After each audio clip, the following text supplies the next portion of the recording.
بسم اللہ الرحمن الرحیم۔ السلام علیکم بھائی، مجھے تھوڑا سا شہد دے دیں، مجھے اشد ضرورت ہے۔ مجھے ایک بیماری ہے اور اس کا علاج شہد سے ممکن ہے، مگر افسوس میرے پاس اس وقت شہد موجود نہیں ہے۔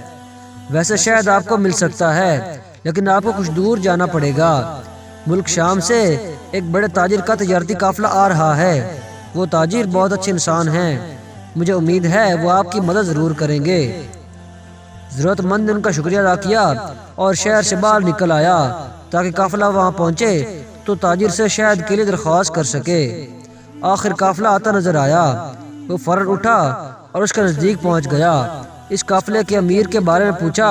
لوگوں نے ایک خوبصورت اور بارونق چہرے والے شخص کی طرف اشارہ کر دیا۔ اب وہ ان کی خدمت میں حاضر ہوا اور بولا، حضرت میں ایک بیماری میں مبتلا ہوں، اس کے علاج کے لیے مجھے تھوڑا سا شہد کی ضرورت ہے۔ انہوں نے فوراً اپنے غلام سے فرمایا، جب اونٹ پر شہد سے 2 مٹکے لدے ہیں، ان میں سے 1 مٹکا اس بھائی کو دے دیں۔ غلام نے یہ سن کر کہا، آقا اگر 1 مٹکا دے دیا تو اونٹ پر وزن برابر نہیں رہ جائے گا۔ یہ سن کر انہوں نے فرمایا، تب دونوں مٹکے انہیں دے دو۔ یہ سن کر غلام گھبرا گیا اور بولا، آقا یہ اتنا وزن کیسے اٹھائے گا؟ اس پر آقا نے کہا، تو پھر اونٹ بھی اسے دے دو۔ غلام فوراً دوڑا اور وہ اونٹ مٹکوں کے ساتھ اس کے حوالے کر دیا۔ وہ ضرورت مند کا شکریہ ادا کر کے اونٹ کی رسی تھام کر چلا گیا۔ وہ حیران بھی تھا اور دل سے بے تحاشا دعائیں بھی دے رہا تھا۔ وہ سوچ رہا تھا کہ یہ شخص کس قدر سخی ہے، میں نے اس سے تھوڑا سا شہد مانگا، اس نے مجھے 2 مٹکے دے دیے۔ مٹکے ہی نہیں، وہ اونٹ بھی دے دیا جس پر مٹکے لدے ہوئے تھے۔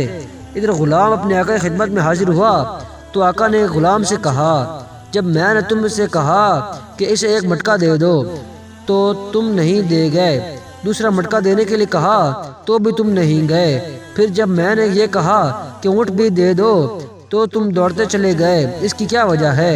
غلام نے جواب دیا، آقا جب میں نے یہ کہا کہ 1 پورا مٹکا دینے سے اونٹ پر وزن برابر نہیں رہے گا تو آپ نے دوسرا مٹکا بھی دینے کا حکم فرمایا۔ جب میں نے یہ کہا کہ وہ دونوں مٹکے کیسے اٹھائے گا تو آپ نے فرمایا، اونٹ بھی اسے دے دو۔ اب میں ڈرا کہ اگر اب میں نے کوئی اعتراض کیا تو آپ مجھے بھی اس کے ساتھ جانے کا حکم فرما دیں گے، اس لیے میں نے دوڑ لگائی۔ اس پر آقا نے کہا، اگر تم اس کے ساتھ چلے جاتے تو اسی غلامی سے آزاد ہو جاتے، یہ تو اور اچھا ہوتا۔ جواب میں غلام نے کہا، آقا میں آزادی نہیں چاہتا، اس لیے کہ آپ کو تو مجھ جیسے سینکڑوں غلام مل جائیں گے، لیکن مجھے آپ جیسا آقا نہیں ملے گا۔ میں آپ کی غلامی میں رہنے کو آزادی سے زیادہ پسند کرتا ہوں۔ آپ کو معلوم ہے یہ آقا کون تھے؟ یہ حضرت عثمان غنی رضی اللہ تعالیٰ عنہ تھے۔ دوستو ویڈیو کیسی لگی کمنٹ باکس میں اپنی قیمتی رائے کا اظہار ضرور کریں۔ تو ملتے ہیں اگلی اچھی ویڈیو میں، تب تک کے لیے اللہ حافظ۔